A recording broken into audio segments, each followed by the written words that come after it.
मेरे प्रिय कैडेट्स, आप सभी को मेरा नमस्कार।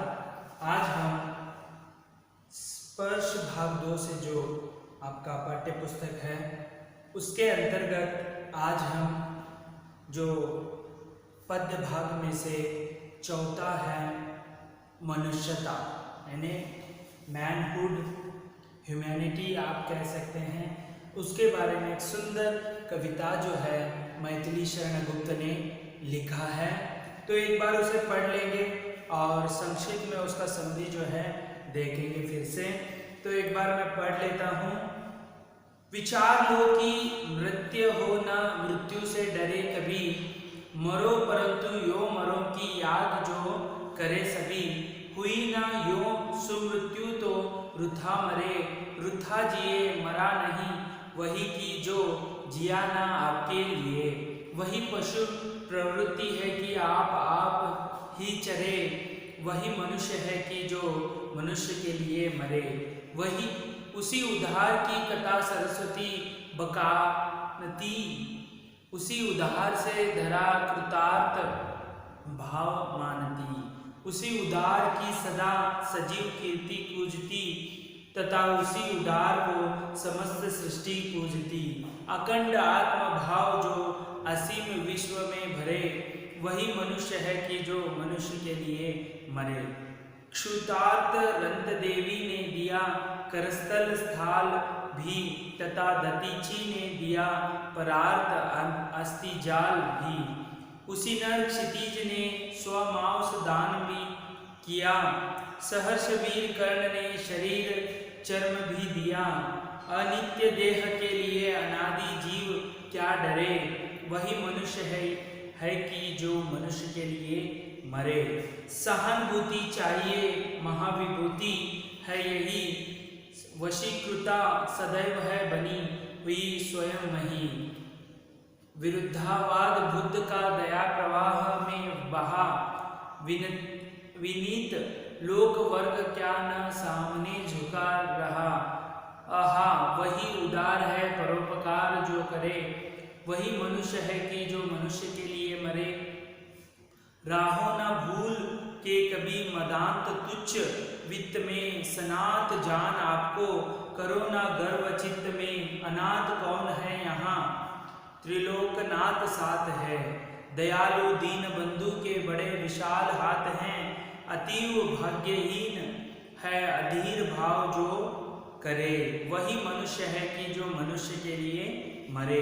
अनंत अंतरिक्ष में अनंत देव है खड़े, समस्त ही स्वभाव जो बड़ा रहे बड़े बड़े, राहो न यों की एक से न काम और का सरे, वही मनुष्य है कि जो मनुष्य के लिए मरे। मनुष्य मात्र बंधु है यही बड़ा विवेक है, पुराण पुरुष स्वयंभू पिता प्रसिद्ध एक हैं, फलानुसार कर्म के अवश्य बाह्य भेद हैं, परंतु अंतरैक्य में प्रमाणभूत वेद हैं, अनर्थ है कि बंधु ही न बंधु की व्यथा हरे, वही मनुष्य है कि जो मनुष्य के लिए मरे। चलो अभिष्ट मार्ग में सहर्ष खेलते हुए, विपत्त विघ्न जो पड़े उन्हें ढकेलते हुए, घटे न हेल मेल हाँ बढ़े न भिन्नता कभी, अतर्क एक पंथ के सतर्क पंथ हो सभी, तभी समर्थ भाव है कि तारता हुआ तरे, वही मनुष्य है कि जो मनुष्य के लिए मरे। इस तरह जो एक लंबी कविता है उसका हम संक्षिप्त में अभी भावार्थ देखेंगे। मनुष्यता कविता राष्ट्रकवि मैथिली शरण गुप्त द्वारा रचित है। इसमें देश हित, परोपकार और उदारता की यहाँ पर अपनाने की जो बात है यहाँ पर की गई है। तो देखिए यहाँ पर मनुष्य जीवन नश्वर है, ये शाश्वत नहीं है, अतः मनुष्य को मृत्यु से डरना चाहिए, डरना नहीं चाहिए। देखिए ये जीवन जो है नश्वर है, इसीलिए आप मृत्यु से क्यों डरना है। इसमें देश हित, उसे गौरवपूर्ण जीवन जीना चाहिए, उसे तो आपका जो जीवन है वो गौरवपूर्ण आप जिए, क्योंकि आप जो है आपका जीवन जो है नश्वर है और गौरवशाली मृत्यु को अपनाना चाहिए। कवि कहते हैं कि गौरवशाली मृत्यु को जो है अपनाना चाहिए। आप जब मृत्यु हो जाती है तो आपके पीठ पीछे जो है बहुत सारे लोग जो हैं अच्छे आपके गुणगान करें, वैसे आप जो जीवन मरण के बीच में जो है उस कार्यकाल में आप अच्छे ही काम करना चाहिए। स्वयं के लिए जीना पशु प्रवृत्ति है। स्वयं के लिए जीना एक पशु प्रवृत्ति है। देखिए वह एक पशु जो है, यानी गाय ले लीजिए, वह अपने हिस्से का गाय जो है चरकर चला जाता है, वो दूसरों के बारे में सोचता नहीं है, झुंड में जाता है, जाकर अपने जितना चाहिए उतना चारा खाकर निकल जाता है। और मनुष्य के लिए जीना मरना मनुष्यता है। मनुष्य के लिए ही आपको जीना है, जगना है। आप केवल अपना स्वार्थ नहीं देखना है, आपके साथ परिवार है, उसके साथ समाज है, तो उन सबको भी आपको देखना पड़ेगा। स्वयं के लिए संसार में सदा उसी की यशोगाथा गाई जाती है जो सारे संसार में अपनापन देखता है और सबको अपना मानता है। संसार में किसका बोलबाला है, संसार में यशोगाथा किसकी गाई जाती है? जो संसार में संसार को अपना मानकर चलता है, अपनत्व से चलता है। आजकल जो है ये अपनत्व निकल गया है, एक दूसरे से आप दुश्मनी करने को जो है घृणा करना, ये आप देख सकते हैं, लेकिन ऐसे नहीं, केवल अपना ही पूरा संसार में जितने भी हैं उनसे प्रेम करना सीखो और वह अपने ऐसे मान कर चलोगे तो उन लोगों को यशोगान जो है गाते जाएंगे। रंती देव दधीची उशीनीर नर कर्ण आदि महान आत्माओं ने संसार के हित में बढ़ चढ़कर त्याग किए। तो देखिए पहले है रंती देवी। रंती देवी एक महान राजा थे। एक बार वह खाने बैठे हुए थे, जब एक भिखारी जो भूखा जो है गरीब, उसे देखकर जो राजा भूखे थे और अपना जो मिष्टान भोजन का थाला है वह उस गरीब को दे दिया। उसी प्रकार दधीची जो है एक महान ऋषि हैं, वह अपना जीवन जो है असुरों के लिए मारने के लिए इंद्र का जो है उनका जो हथियार है, वस्त्र है, जो उनका शस्त्र है, उनके लिए पूरा जो है शरीर का त्याग कर दिया और उनके ही जो अस्थि पंजर से जो है इंद्र का जो है अस्त्र बना। तो दधीची उनका महान जो है ऐसे उनकी कार्य है। उसी प्रकार उशी नर जो है वह प्राणियों से बहुत प्यार करते थे। उन्होंने जो पक्षियों को मार कर खाने को यह देखकर जो है उन्होंने वह जो काटने वाले को कहते हैं कि मेरा मांस लेकर तुम खा लेना, लेकिन प्राणियों को छोड़ दीजिए। ऐसे जो है उशी नर यहाँ पर कहते हैं। उसी प्रकार कर्ण जो दानशूर वीर कहते हैं, शूरवीर दानशूर कर्ण, जो महाभारत में आप देखा होगा। कर्ण जो है सूर्य के पुत्र थे। जो अर्जुन के लिए, अर्जुन इंद्र के पुत्र थे। इंद्र जो है ऋषि के भेष में आकर उनसे जो है उनका जो कर्ण कवच है जो पूरा शरीर पर है, कुंडल और कवच जो है उसने दान में मांग लिया। तो ये वह आगे पीछे कोई विचार न करते हुए उसे अपने लवात होकर जो है लव में लथपथ होकर जो है उस कवच को उसने निकालकर उस ऋषि को दे दिया।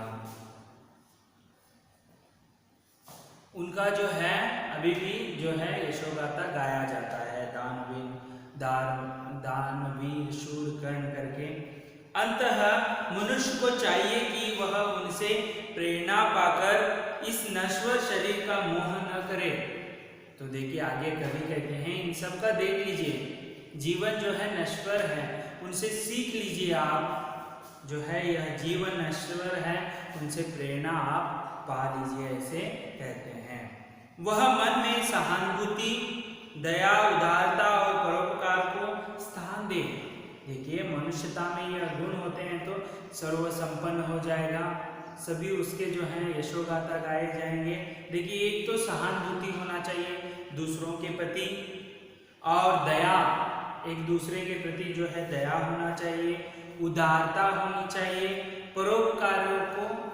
परोपकार यानी आजकल जो है जो उपकार करता है उसे जो है परोपकार के रूप में कुछ ना कुछ उपकार करना है। ये आजकल आपको देखने नहीं मिलता है, लेकिन ऐसे मत करिए, ये जीवन जो है नश्वर है, आपको परोपकारी बनना है, दूसरों को जो है उपकार करना है, ठीक है। इस तरह कहते हैं कभी धन और सुरक्षा का गुमान नहीं करना। देखो कभी भी जो है आप धनवान है तो कभी घमंडी मत बनना, ठीक है। इसके लिए वो उदाहरण बताते हैं कि इस संसार में कोई अनाथ नहीं है, इस संसार में कोई अनाथ नहीं है, उसका जो है भगवान है।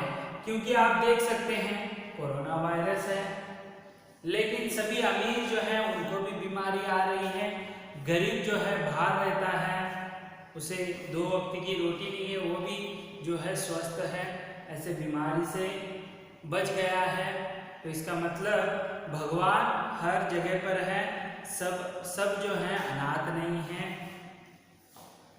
सब पर परमात्मा का हाथ है, सब पर जो है परमात्मा का हाथ है।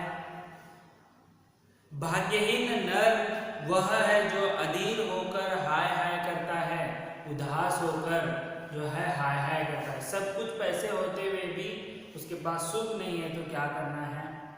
तो उसी प्रकार ईश्वर जो है कभी जो सभी के ऊपर उसका हाथ होता है, और आप कभी घमंड मत करना पैसे धन दौलत से, ठीक है। यही कवि कहना चाहते हैं, मनुष्यता वही कहलाता है जो परोपकार करेंगे।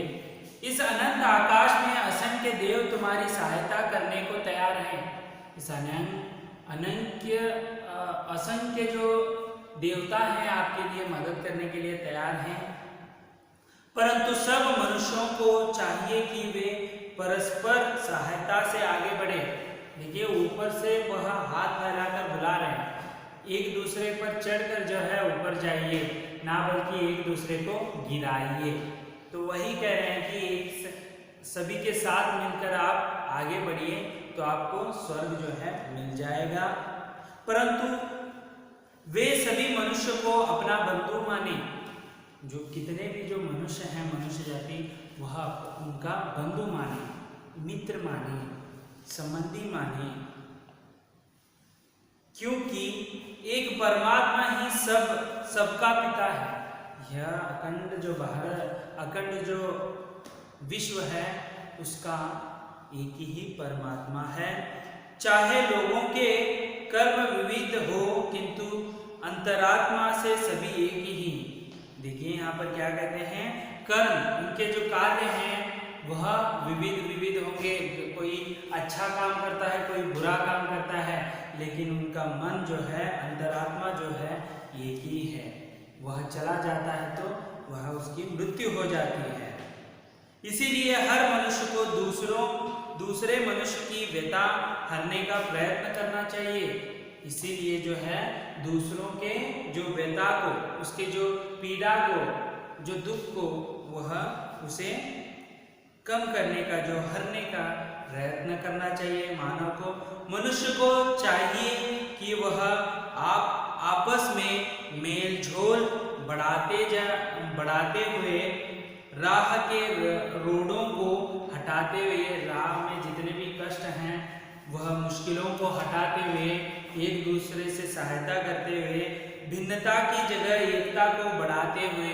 देखिए यहाँ पर कवि बार बार कह रहे हैं कि भिन्नता को हटाकर जो है उसके जगह जो है एकता को बढ़ाते हुए तथा औरों का उद्धार करते हुए अपना भी उद्धार करे। इस तरह जो है वह कवि बता रहे हैं कि आप एकजुट होकर जो है एकता का मंत्र कहिए, एक दूसरे से मदद कीजिए, मदद करो, क्योंकि सबका जो कर्म अलग अलग है लेकिन आत्मा एक है। इस तरह कवि ने मैथिली शरण गुप्त जो है एकता का संदेश और मनुष्यता किसे कहते हैं यह बताने का इस मनुष्यता कविता में बताया है। अगले वीडियो में हम अगला लेसन देखेंगे, तब तक के लिए धन्यवाद।